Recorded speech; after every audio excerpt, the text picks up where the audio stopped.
The AJGA is making another Detroit area appearance. This time at Forest Lake Country Club is sponsored by Gary Gilchrist, Carl's Golf Land, and also the title sponsor, Tom Holzer. The boys and girls are going low as they are golfing absolutely phenomenal. Scores at par and under, birdies and pars. What a barrage going all the way around. We have highlights. The AJGA All-Stars took over the Forest Lake Country Club course in Bloomfield Hills, and the middle school age players show the future of golf is safely in their hands. Elite players from around the country and Canada took advantage of an old-style country club and showed how classic golf designs are a little match for modern-day PGA teaching and equipment. The girls saw 5 players tally 2 days scores both in the 70s. For Brighton's Allie Gear, operating from the lead is something she could hardly wait to do. After finishing both second and third in prior events, Gear wanted to run while leading the pack, but she needed some separation. On the 8th, Brighton's Julia Dean struggled, and with multiple strokes on the green, she double bogeys and finishes 8th. Wan Park of New Jersey fell apart on the hole with a triple bogey 6. She totaled an 81 for a round and finished 6th.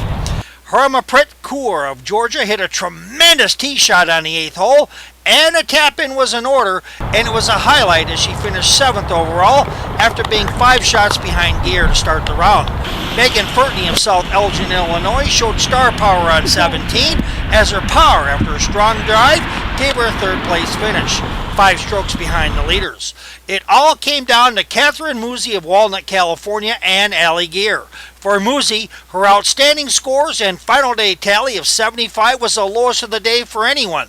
Her par on the brutal 17th was enough to push Gear, who needed a break from the left side bumpers, and look at this roll. A pole tee shot turns into greenside goal as this tap-in birdie was enough to tie Musi, and Gear finally wins the playoff. She talks about her experience.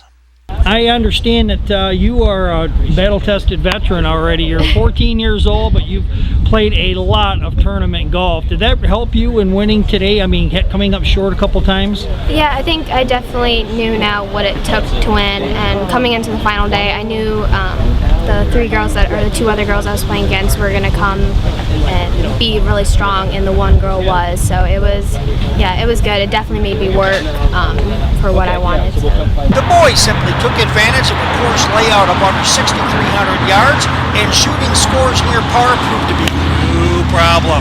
Birdies on the 8th were hard to come by. Andrew Walker played on the state's best team in June and is off to the U.S. Amateur, where he is one of the youngest qualifiers ever at 14 years old. On 8, Walker shows deft touch on the hole and smoothly rolls in a par. Walker finishes 4th overall.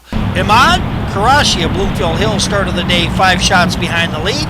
He rolls in pars on the 8th, but leaked bogeys down the stretch with 4 plus a double and finishing a tie for 8th place. As for the leaders, Austin Hitt of Longwood, Florida earns par with a deft tee shot. Talk about the integrity of golfers.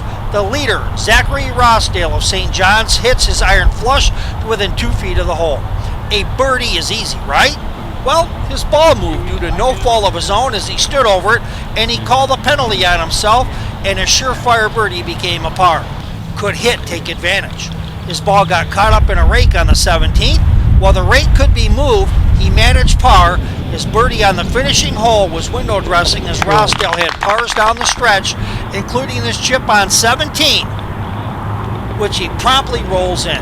He explains the key hole in his round. It was a nail biter. 14, I doubled it, and we were tied. 17, got up and down from the bunkers, so it was a nail biter all the way. So in the Tom Holzer Ford All-Star event at Forest Lake Country Club in Bloomfield Hills, players come from all over the country, but it was a couple Michiganders that took home the crystal. For MI Prep Zone, this is Roy J. Akers reporting.